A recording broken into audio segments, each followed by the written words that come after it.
Hi and welcome to the third chapter of our Craft CMS tutorial, our recommended workflow for setting up the control panel. My name is Jay Barclay and we run Red Acorn Agency, a verified member of the Craft Partnership Program. Alright, let's begin. When you're new to Craft and its control panel, it can be tough to figure out exactly where to start. Our recommended workflow, based on both small and large-scale projects, provide not only the right starting point, but also help you avoid duplications and backtracking. Just as a reminder, this is what the settings page looks like in Craft. After setting up the sites and plugins sections, we'll actually go mostly backwards, starting with the file systems, assets, tags, categories, and so on. And here's the recommended workflow in order.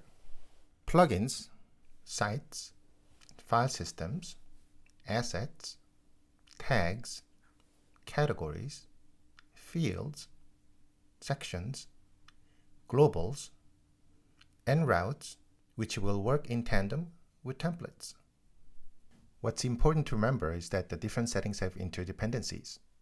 For example, we need to set up the file systems before being able to set up the assets and their respective directories, such as images, audio, PDF files, etc. And certain fields require that the asset settings are completed first. And sections require fields to be set up beforehand, and so on. And of course, the following chapters in our tutorial will stay in step with the workflow. Okay, that's it for chapter 3 on workflow. In our next chapter, we'll start setting up the control panel by installing the necessary plugins and looking at the site section. We'll see you then.